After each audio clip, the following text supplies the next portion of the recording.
supaya di rumah aja.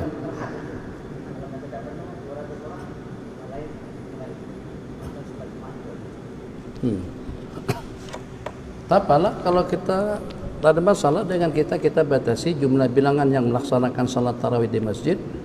Kalau nanti dengan kita masih boleh lagi melaksanakan tarawih di bulan-bulan yang lain. Oke, paham jawabannya? Akan boleh buat salat tarawih di bulan Sya'ban misalnya, atau di bulan Dzulqa'dah, di bulan Dzulhijjah. Tak apalah dengan kita tak payah buat tarawih pada bulan Ramadan. Tapi kalau kita meyakini ini peluang kita hanya setakat, ada jaminankah dengan kita akan sampai kepada Ramadan yang akan datang? Tak ada jaminan. Yang muda-muda pun ramai yang meninggal. Apalagi dengan yang tua-tua. Memang belum tentu yang tua lebih awal daripada yang muda. Kadang-kadang sebaliknya. Jadi selama kita tidak ada keyakinan, selama tentang usia yang pertama, keamanan yang kedua, keselamatan yang ketiga, kesehatan yang keempat itu bukan di tangan kita. Kalau begitu kejarlah waktu, kejarlah peluang dan kesempatan yang insya Allah kalau seandainya kapasiti masjid tidak boleh menampung dengan jumlah bilangan yang lebih banyak, tarawih tidak mesti harus di masjid. Kita boleh tarawih di rumah, di mal-mal. Tuh ada dataran nilai, luar biasa di situ. Itu kalau misalnya buat salat tarawih memang luar biasa. Dulu pertama kali saya ceramah di Kelantan, ceramah di dataran pada malam tarawih di kawasan Pekan di sana.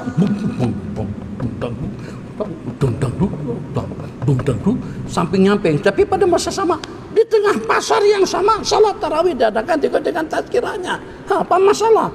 Lebih luar biasa lagi. Jadi tidak mesti harus di masjid. Kalau seandainya ada larangan untuk kita melaksanakan salat tarawih di masjid, itu tidak jadi penghalang atau jangan sampai dijadikan satu alasan. Kecuali kalau dengan kita, kepercayaan kita sebagaimana yang saya katakan tadi, kalau kepercayaan kita hanya setakat dengan panca indera yang 5, kalau kita tidak percaya dengan bahasa iman dan yakin, mungkin akan kita tinggalkan. Tapi kalau kita percaya dengan bahasa iman dan yakin, dengan bahasa takwa, dengan bahasa la'allakum tattaqun, tak boleh di masjid, di surau, tidak boleh di surau, di rumah, tidak boleh di rumah, di hotel, tidak boleh di hotel, di pinggir jalan pun boleh. Nabi kita sebutkan dalam sebuah hadis dan juga Al-Quran nyatakan tentang orang-orang yang sibuk dengan dunia bisnis, tapi ternyata tetap saja dunia tidak pernah menyibukkan mereka. Ya Allah, ya Arhamar Rahimin.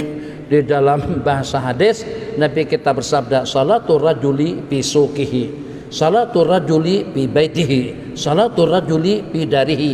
3 atau 4 yang Nabi kita sebutkan, salat seseorang di pasarnya. Ternyata pasar atau juga dengan Nabi kita sebut di dalam hadis. Jadi kalau seandainya sampai tidak dibenarkan dengan kita melaksanakan salat di masjid, dan insya Allah tidak, alhamdulillah daripada pihak kerajaan, KKM, KMN, semuanya sudah memberikan laluan kepada kita, ya kita patuhi, jaga jarak, kita jaga jarak. Yang walaupun kalau ada yang punya keyakinan yang berbeza, insya Allah itu tidak salah. Kenapa? Sebab kalau pada waktu kita berapat-rapat, yang Nabi kita janjikan setan tidak akan merapat, setan tidak akan masuk. Saya melihat ini asyaitana yatakhallalu baina sufufikum. Aku tengok setan-setan mencelah-celahi antara saf-saf kamu. Secara logiknya, kalau setan dengan saf yang rapat itu tidak boleh masuk, apakah COVID-19 boleh masuk kepada saf yang rapat, yang itu sesuai dengan kehendak yang maha berkehendak? Itu pun juga kita sudah hilang keyakinan. Maka tidak ada alasan kalau sampai dengan kita tidak menghidupkan suasana Ramadan dengan tarawihnya, disebabkan karena kapasiti masjid tidak boleh menampung kita beramai-ramai, sebab salat tarawih tidak disyaratkan harus dilaksanakan di dalam masjid. Oke, yang lain silakan.